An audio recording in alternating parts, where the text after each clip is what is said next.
अस्सलाम वालेकुम dear students, ये आपका जी mechanics math 302 lecture number 12।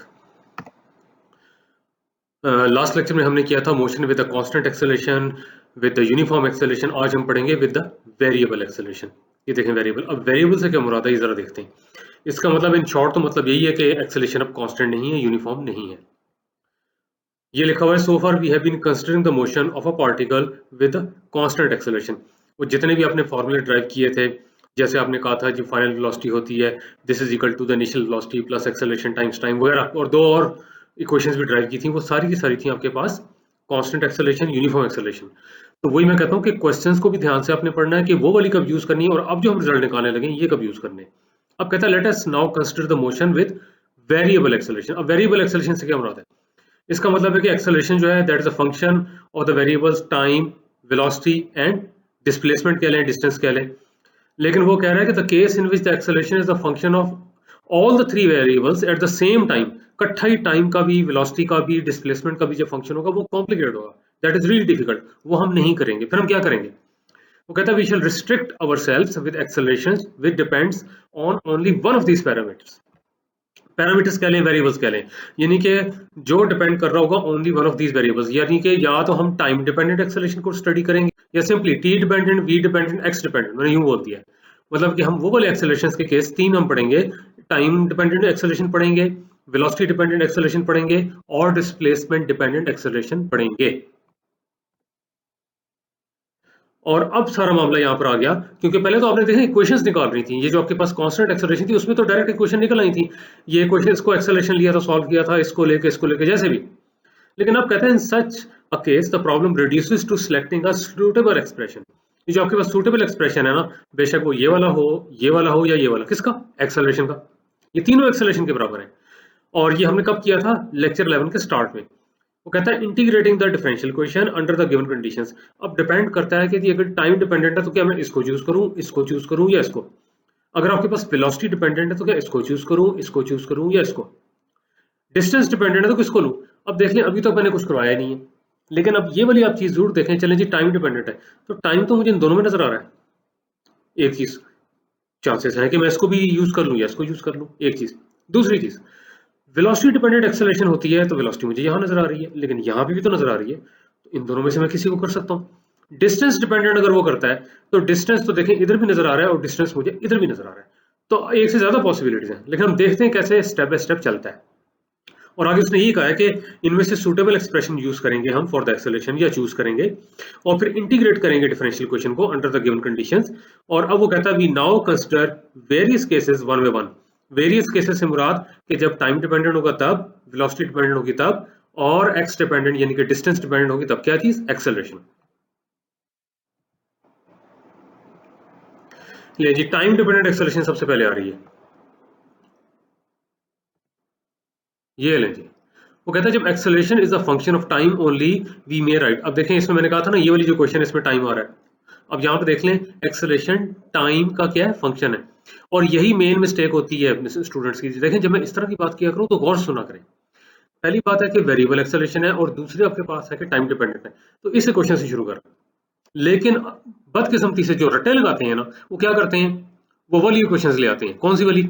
x is equal to u t plus half a t square, v is equal to u plus a t. हालांकि वो सारी constant एक्सेलरेशंस की आपके पास इक्वेशंस ऑफ मोशन थी, इसकी नहीं थी। तो लॉजिक आती कि नहीं आती? तो अब ये वाली चीज आपके पास आ गई। अब इसको क्या करना है हमने? एक्सेलरेशन तो हमें पास गिवन थी, सारी बात है, डिस्टेंस और टाइम वगैरह ये निकालने होंगे। डिस्टेंस निकालना होगा, वेलोसिटी निकालनी होगी। ये कह रहा है which on first integration gives.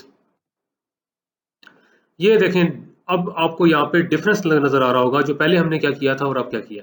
पहले हमने जब इसको इंटीग्रेट किया था तो ये जो a था कांस्टेंट था, ये बाहर आ जाता था और सिंपली इसका जो इंटीग्रल था t आता था। अब ऐसा नहीं है, नहीं a t अब नहीं है। अब आप इसको बाहर निकाल सकते हैं because acceleration is the function of time and we are integrating with respect to time. और अब यहाँ पे ये वेरिएबल है, कांस्टेंट नहीं है, इंटीग्रल साइन से बाहर नहीं आ सकता। हाँ, लेफ्ट साइड पे देखें, आपने टी के लिहाज से इंटीग्रेट किया तो अब ये डायरेक्ट स्टेप है, लेकिन इतना बड़ा डायरेक्ट स्टेप भी नहीं है। ये यही है ना आपके पास, d by d t of d x by d t. तो डी बाई डी टी और इंटीग्रल यहाँ भी डी टी, वो आपके साथ सारे बैलेंस हो जाएंगे, इंटीग्रल डेरिवेटिव कैंसिल हो जाता है तो D x by d T रह गया। असल में तो ये वेलोसिटी ही है। हाँ, ये अभी भी आएगा कांस्टेंट ऑफ इंटीग्रेशन, ये हम निकालेंगे। अब ये सारी की सारी चीज जब जाए कि इसको मैं ऐसे लिखूं, इसको मैंने बीटी लिखा हुआ है, देखें A is the constant of integration, जो कि ये चीज है, और बीटी जो आपका जो इंटीग्रल है, इसका जो भी आंसर आ रहा है इस इंटीग्रल का, उसको बीटी लिखो। बीटी से मुराद के b function of t. For example अगर यहाँ पे देखें ना, यहाँ पे टी होगा, अगर ए टी सपोज करें टी के बराबर है, तो क्या आंसर आ जाएगा, टी स्क्वायर ओवर 2। अभी भी तो टाइम का फंक्शन है, अभी भी तो टी का फंक्शन है, इसलिए बी ऑफ टी लिखा हुआ है। ये यहां से तो आ गई आपके पास वेलोसिटी। अब सेकंड इंटीग्रेशन जब होती है, दोबारा इसको इंटीग्रेट कर दें, फिर डेरिवेटिव इंटीग्रल कैंसिल हो जाएंगे, इंटीग्रेट करना है अपने टाइम के लिहाज से, टी के लिहाज से, तो यहाँ पे एक्स रह जाएगा, यानी integral of d x by d T, D T balance हो जाएंगे, इंटीग्रल डेरिवेटिव खत्म, और यहाँ पे रह गया एक्स। या सिंपल ये कह सकते हैं कि जी आपके पास वन का इंटीग्रल क्या होगा, वो एक्स होगा, क्योंकि इंटीग्रेशन एक्स के लिहाज से हो रही है। अब बजाय कि मैं इधर डबल इंटीग्रल लगाता, कॉम्प्लिकेट करता, इसको देखें, इसको इंटीग्रेट करें, तो ये आपके पास आ गया। हाँ, ए कांस्टेंट है, ये इंटीग्रल से बाहर आ जाएगा, तो यहाँ पे टी आ गया, प्लस बी एक और इंटीग्रेशन कांस्टेंट आ गया, या कांस्टेंट ऑफ इंटीग्रेशन आ गया। ये ले जी। अब ये कोई आपने रट्टा नहीं लगाना, ये टेक्निक बताई गई है कि जब आपके पास एक्सेलरेशन फंक्शन ऑफ टाइम है, तो कैसे डील करना है, कैसे आगे प्रॉब्लम को लेके जाना है। बी कहता है another arbitrary constant of integration है, तो जो कांस्टेंट ऑफ इंटीग्रेशन है वो डिटरमिन आप कर सकते हैं by applying the given conditions, वो दी हुई होंगी। कंडीशंस जब हम देखेंगे ना, तो उनको यहाँ पे अप्लाई करेंगे, उससे ये ए और बी ये निकल आएंगे। ये लीजिए, ये एग्जांपल आ रही है, ये लीजिए। कहता है find the distance travelled and the velocity attained bye a particle moving in a straight line. इसका मतलब है तो ये रेक्टिलिनियर मोशन, और ये डिस्टेंस मांग रहा है और ये वेलोसिटी मांग रहा है एट अ टाइम या eight any time T if it starts from rest. अब देखें, ये ठीक है फिजिक्स आ गई, लेकिन वो कॉम्प्लिकेट नहीं है। स्टार्ट्स फ्रॉम रेस्ट का मतलब है इनिशियल वेलोसिटी जीरो है। फिर सुन ले, स्टार्ट्स फ्रॉम रेस्ट का मतलब है इनिशियल वेलोसिटी जीरो है। ये तो मैंने लास्ट टाइम ही बताया था कि जी आप मोटरवे पे जा रहे हैं, एकदम स्टॉप वॉच ऑन करते हैं, तो वहां से टी इक्वल टू जीरो शुरू होगा, वहीं से डिस्टेंस भी आपका जीरो शुरू होगा, लेकिन वेलोसिटी कुछ ना कुछ होगी।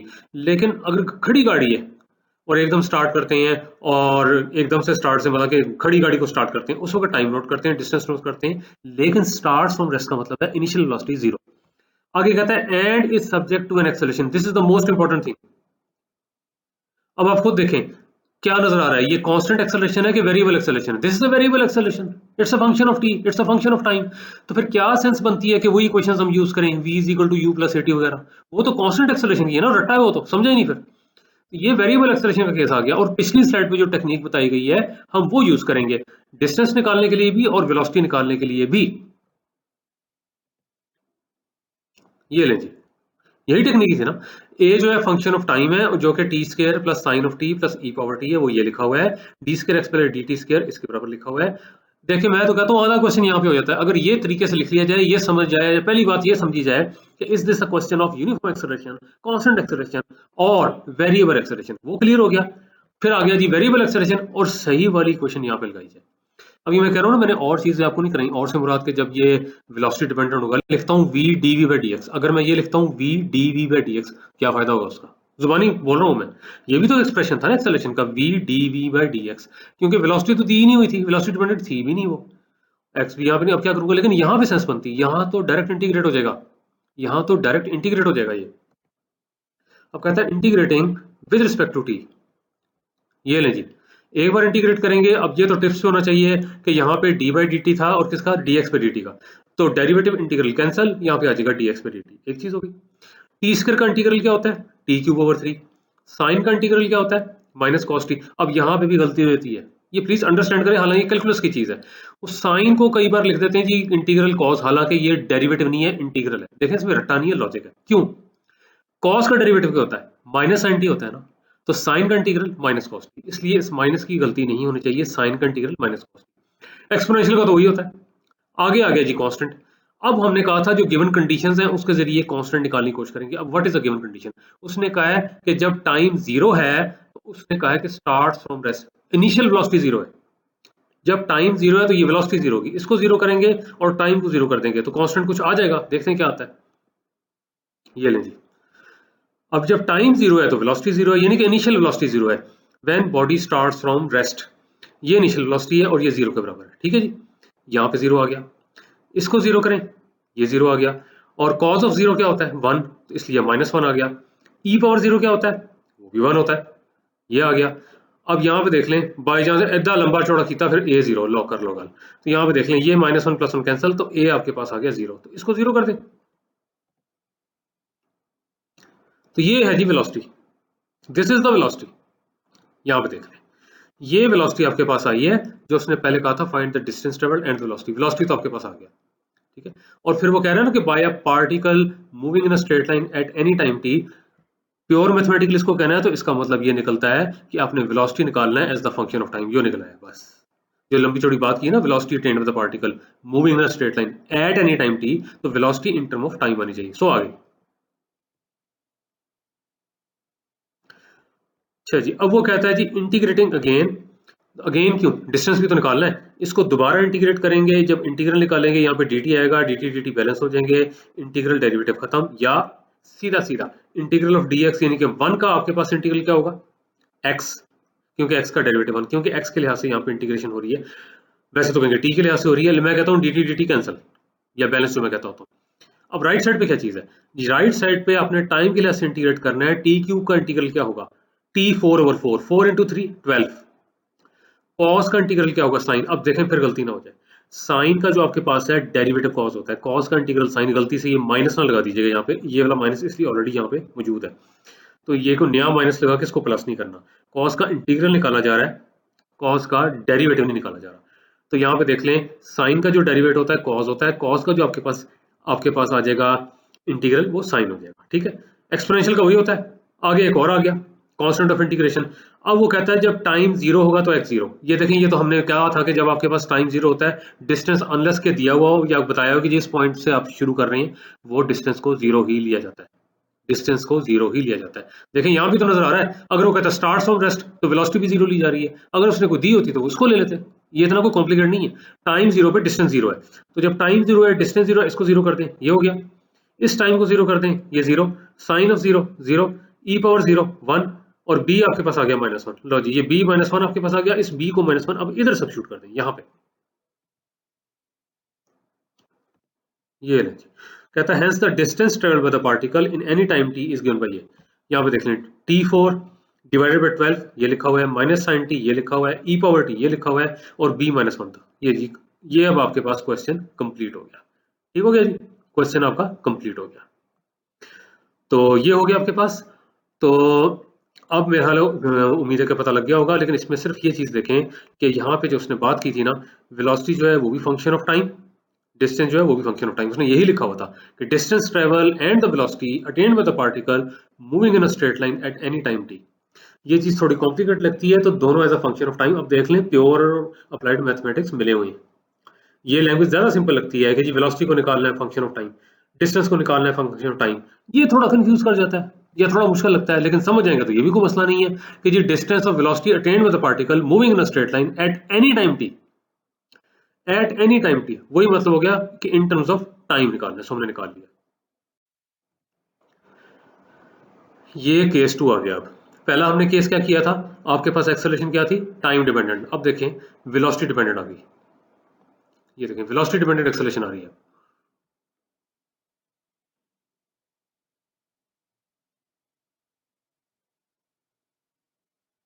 इसमें पेज बता दिया जाएगा आपको बुक का, और वो बनता है जी 154, ये लीजिए। अब कहता है when acceleration depends only on the velocity we write the differential equation of motion as, ये ले जी, याद आ गई। अब इसमें वेलोसिटी इन्वॉल्व हो रही है, इसलिए यहाँ पे देख लें, यहाँ पे जी एक्सेलरेशन और यहाँ पे आपके पास आ रहा है फंक्शन ऑफ वेलोसिटी। अब प्योर मैथमेटिकली पे आ जाए, वही हेल्प करेगा इसको सॉल्व करने में, सेपरेशन ऑफ वेरिएबल्स रिकॉल करें, जिसमें के वेरिएबल्स को सेपरेट कर देते हैं ऐसे डिफरेंशियल इक्वेशन। तो यहाँ पे देख लें वो कैसे होगा, हम ये कर सकते हैं dx को यहाँ ले जाएं, ab को इधर नीचे ले जाएं, तो ये लेफ्ट हैंड साइड सारा के सारा वेलोसिटी का फंक्शन, इधर है x का फंक्शन, चलो जी वही इसने किया हुआ है, देख लें सेपरेटिंग द वेरिएबल्स, dx इधर गया ab इधर आ गया, अब इंटीग्रेट कर दें, ये लेफ्ट हैंड साइड पे तो इंटीग्रेशन सिंपल है, dx का इंटीग्रल x, इस सारे को इंटीग्रेट करेंगे प्लस कांस्टेंट, अब जो कंडीशन दी होगी उसके मुताबिक कांस्टेंट आ जाएगा, एक्सेलरेशन तो दी हुई होगी ना आपको, फंक्शन ऑफ वेलोसिटी, वो यहां सब्स्टिट्यूट करके इसको इंटीग्रेट करेंगे। तो यहां पे देखें प्योर मैथ आपको आता है तो आपको अप्लाइड मैथ आता है, एक चीज इंटीग्रेशन आती होगी तो करेंगे ना, और अप्लाइड मैथ में देखें क्या कहाँ से अप्लाइड मैथ आ गया? ये सिंपल इंटीग्रेशन। अब ये वेलोसिटी है, एक्सेलरेशन है, डिस्टेंस है, इनको नाम दिए हुए हैं, उसके मुताबिक हम चल भी रहे हैं। जैसे हमने कहा था, अच्छा जी स्टार्ट फ्रॉम रेस्ट, तो इसका मतलब इनिशियल वेलोसिटी 0, चीजें आ रही हैं ना, दोनों को ही साथ लेके चलना है हमने, अप्लाइड मैथ को और प्योर मैथ को। अब वो कहता है value of c can be determined if we know the velocity of the particle for some value of x। ये तो क्वेश्चन करेंगे तो ज्यादा क्लियर होगा। जाहिर पता है वेलोसिटी दी हुई होगी, तो यहाँ पे सब्स्टिट्यूट करेंगे, एक्सेलरेशन तो दी हुई है, तो यहाँ सब्स्टिट्यूट करके हम निकाल लेंगे उसको। अब यहाँ पे देखें, मैंने कहा था ना दो इक्वेशंस पॉसिबल हो सकती हैं, वेलोसिटी तो इस इक्वेशन में भी थी, रेट ऑफ चेंज ऑफ, यहाँ पे आपके पास था velocity is equal to acceleration, तो आपके पास वेलोसिटी तो इधर भी इन्वॉल्व हो रही है। तो अब यहां से देखें, ये जो चीज अब आपके पास आ रही है, इसमें वेलोसिटी इन्वॉल्व हो रही है, तो अब इससे भी हम कुछ निकाल सकते हैं। पर यहां से क्या निकलेगा? यहां से तो डिस्टेंस निकला था, ये देख लें, इस इक्वेशन से डिस्टेंस आया था। अब कहता है the integration after separating the variables. अब इसमें कैसे सेपरेट करना है, वही वाली बात, इसको उठा के नीचे ले जाएं, dt को तो लें, सीधा इंटीग्रेट करें, यहाँ पे dt है, a भी नीचे चला गया, ये dv ओवर ab, ये इंटीग्रल आ रहा है प्लस कांस्टेंट, और dt का इंटीग्रल t, तो यहाँ पे टाइम आ रहा है, यहाँ पे टाइम आ रहा है, यहाँ से डिस्टेंस आ रहा था, यहाँ पे टाइम आ रहा है।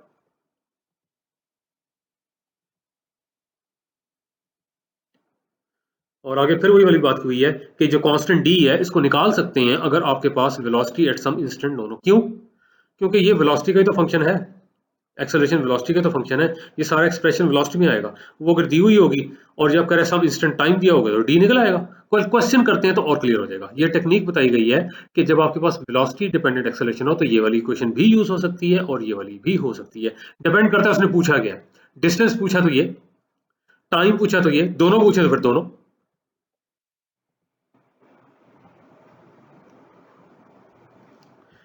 ये देखें, a particle moves in a straight line with an acceleration, ये एक्सेलरेशन लिखा हुआ है, फॉर्मेटिक का इशू है, एक्सेलरेशन के वी क्यूब, साफ नजर आ रहा है कि ये आपके पास वेरिएबल एक्सेलरेशन है, ये कांस्टेंट एक्सेलरेशन नहीं है, और वेलोसिटी का फंक्शन है।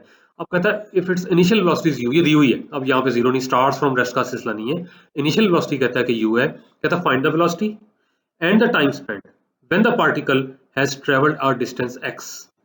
इसका मतलब वेलोसिटी भी फंक्शन ऑफ एक्स होगा, ये देखिए प्योर मैथमेटिकली बोल रहा हूँ, वेलोसिटी भी फंक्शन ऑफ एक्स होगा, टाइम भी फंक्शन ऑफ एक्स होगा, या velocity in terms of x निकालनी है, टाइम भी इन टर्म ऑफ एक्स ही निकालना है।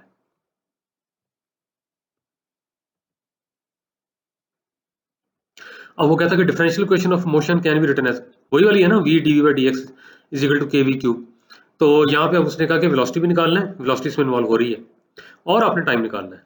तो इसको देखें कैसे किया हुआ है, तो बहुत तेज आया है। ये पहली चीज तो ये कि ये वाली वेलोसिटी यहाँ पे पावर 1 की है, यहाँ पे देख लें क्यूब लिखा हुआ है, एक तो ये कैंसिल हो जाएगा, एक चीज। दूसरा, जब ये कैंसिल हो जाएगा, वी स्क्वायर बन जाएगा, वी स्क्वायर को यहाँ पे ले आए, डीएक्स को यहाँ पे ले जाए, फिर देखें वी स्क्वायर को यहाँ पे ले आए, ये बन जाएगा डीवी बाई वी स्क्वायर, और डीएक्स को उधर ले जाए तो ये के डीएक्स हो जाएगा। सेपरेटिंग द वेरिएबल्स ये हो गया। अब कहता है विच ऑन इंटीग्रेशन यील्ड्स, जब इंटीग्रेट कर देंगे तो उससे क्या बनेगा।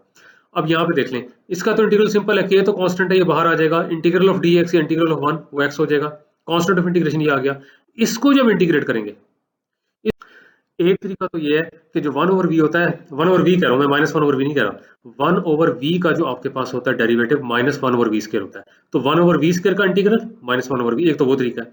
लेकिन ज्यादा बेहतर है कि वही वाली बात, इस v को अगर मैं ऊपर ले जाऊं और पावर -2 हो जाएगी, और यहाँ देख लें पावर -2 है, तो पावर छोड़ के देखें डेरिवेटिव है, तो पावर में एक ऐड कर दें, नई पावर में डिवाइड कर दें, यानी कि इसकी पावर हो जाएगी v पावर -1, यानी कि 1 ओवर वी, नई पावर में डिवाइड -1 पे डिवाइड कर दें, ये हो गया, ठीक हो गया। और अब वो कहता है जब v जो है u के बराबर है, ये दिया हुआ था, देख लें, वो कह रहा है कि इनिशियल वेलोसिटी u है, और डिस्टेंस क्योंकि कुछ भी नहीं दिया हुआ, इसका मतलब जीरो। जब जीरो डिस्टेंस था तो वेलोसिटी इसके बराबर थी, इससे हमने ये कांस्टेंट निकालना है, x को जीरो कर दें, v को u कर दें, ये आया जी कांस्टेंट। फिर देख लें इसको, x को जीरो करें यहाँ पे, इस v को u यहाँ पे करें, तो a आ जाएगा -1 ओवर u। अब ये आपने सब्स्टिट्यूट करना है इधर, इक्वेशन ऑफ मोशन ये बन जाती है, -1 ओवर v बन जाएगी आपके पास, यहाँ पे kx बन जाएगी, और a जो आपके पास है -1 ओवर u हो जाएगा, ठीक हो गया।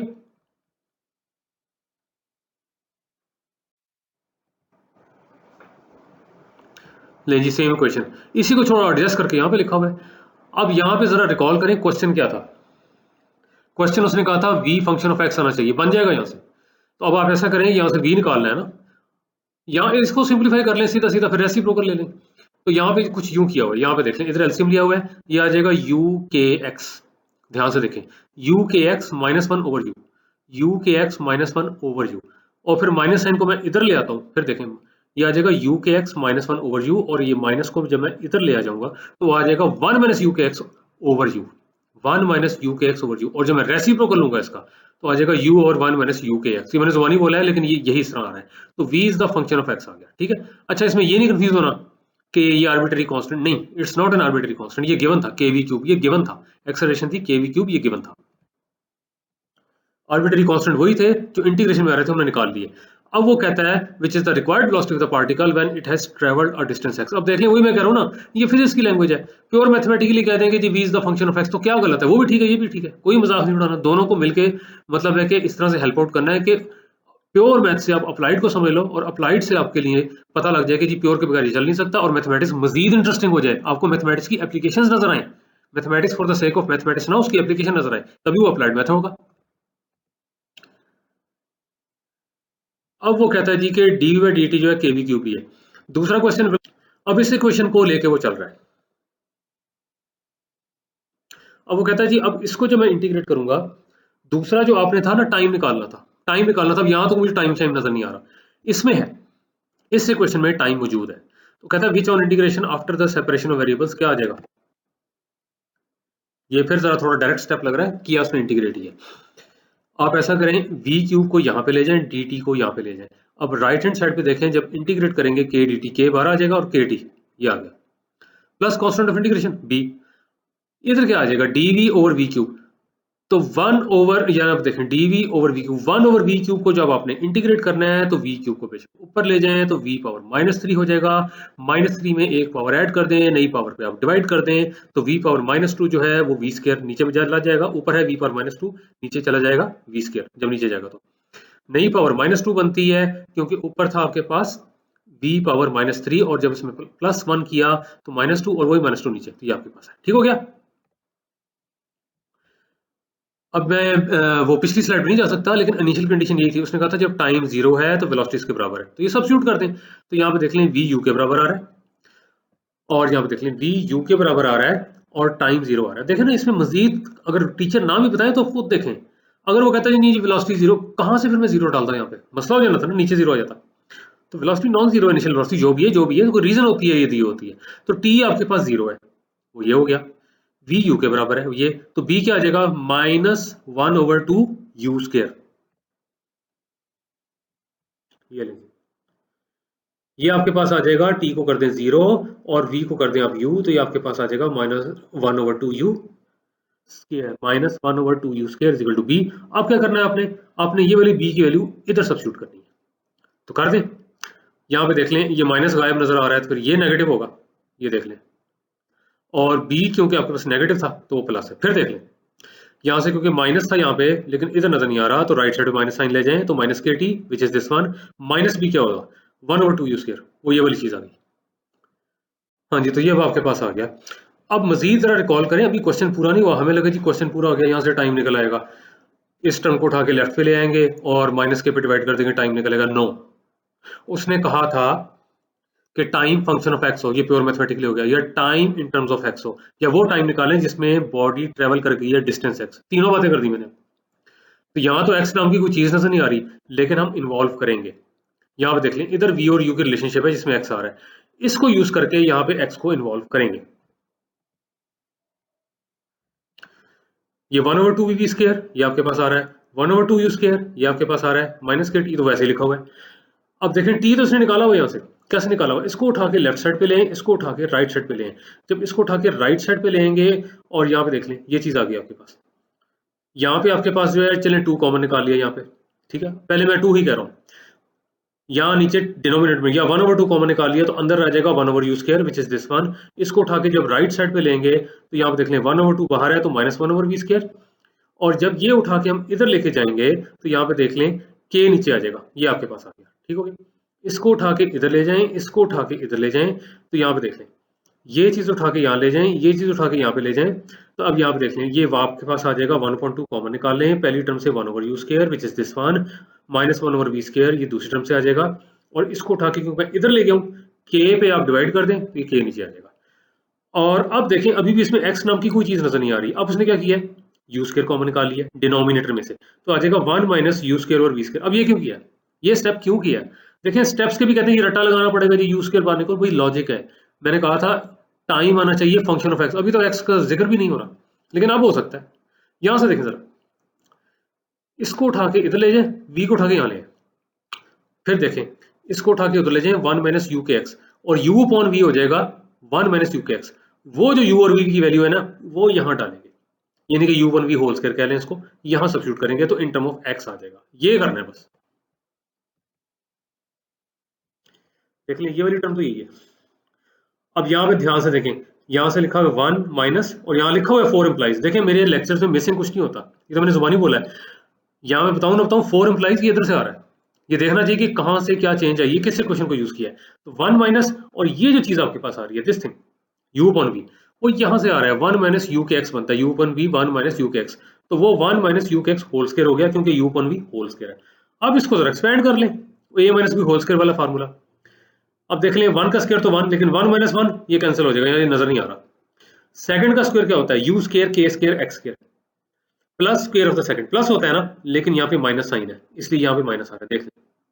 उसके बाद आती है माइनस ट्वाइस प्रोडक्ट इसकी और 1 की, तो माइनस ट्वाइस प्रोडक्ट बनती है minus twice you k x minus 2 you k x, ये माइनस और ये माइनस प्लस, ये आ गया। तो बस अब ये आ गया, ज्यादा इसको कुछ सिंप्लीफाई किया जा सकता है, कुछ कैंसिल हो जाएगा। फॉर एग्जाम्पल ये के लगता है शायद कैंसिल हो जाएगा, ये जो यू है ये भी एक कैंसिल हो जाएगा, यहाँ पे एक है यहाँ पे दूसरा है, थोड़ा बहुत कुछ कॉमन बाहर निकल आएगा, एक्स बाहर आ जाएगा, शायद यही किया होगा आगे। ये नहीं, ये तो पूरा स्टेप वही लिखा हुआ है। ये लें जी सिंप्लीफाई करके ये चीज आ रही है, ये 2 तो एज इट इज मुझे यहीं पे नजर आ रहा है, ये के को अंदर ले गए, ये वाला के गायब हो गया इसलिए यहाँ पे नजर नहीं आ रहा। यहाँ से भी के स्क्वायर था, यहाँ तो मुझे के नजर आ रहा है। अब आ गया जी यहाँ पे यू स्क्वायर था, यहाँ पे अब यू को भी अंदर ले जाए, यहाँ पे ये वाला यू गायब हो गया, यू भी गायब हो गया था। इन शॉर्ट आप यहाँ पे देखें के यू को अंदर ले जाए, चलें के यू को अंदर ले जाएं ताकि यहाँ पे 2 यू रह गया, के यू को अंदर ले जाएंगे तो ये यू के, खैर यू के नहीं कहना चाहिए, ये नहीं यूनाइटेड किंगडम है, लेकिन ये के और ये यू गायब रह गया जी 2x, लेकिन यहाँ पे 2 है क्योंकि x बाहर लिखा हुआ है। अब यहाँ पे जब डिवाइड करेंगे तो यहाँ पे भी आप देख लें यू के, एक यू कैंसिल कर दें एक के कैंसिल करते हैं तो ये आ जाएगा you k x square, you k x square, लेकिन यहाँ पे x है क्योंकि एक x है बाहर। अब देख लें टाइम फंक्शन ऑफ x आ रहा है, time in term of x आ रहा है, या ये वो वाला टाइम है which is required to travel distance x, जबकि इनिशियल वेलोसिटी क्या थी u। अब आप कहेंगे जी वेलोसिटी की फॉर्म में तो आ रहा है, लेकिन वेलोसिटी यहाँ पे इनिशियल थी, ये कांस्टेंट है, 2 कांस्टेंट है, k कांस्टेंट है, u कांस्टेंट है, टाइम जो है x का ही फंक्शन है। ये लें जी, which is the time spend by the particle in travelling a distance x, ये आ गया, ठीक हो गया। अब इसमें कोई चीज नहीं क्लियर हुई होगी तो जरूर पूछ लीजिएगा, और देखें इन सारे लेक्चर्स को सीरियसली करें, जितना सीरियसली कर सकते हैं। लर्निंग प्रोसेस आपका खराब नहीं होना चाहिए, बल्कि ये प्रूव होना चाहिए कि ऑनलाइन जो टीचिंग सिस्टम है वो भी कुछ कम नहीं है, अगर आप क्लास में खड़े पढ़ा रहे हैं तो उससे कुछ कम नहीं है, इस तरीके से यहाँ कराया जा रहा है, ठीक है। तो क्वेश्चन जरूर पूछ लीजिएगा, हल नहीं है, लगता है समझ आ गया तो हंस रहा है, चलें सही। चलें अब ये लेक्चर आपका खत्म हो गया, अब मुलाकात इंशाल्लाह ताला होगी लेक्चर नंबर 13 में।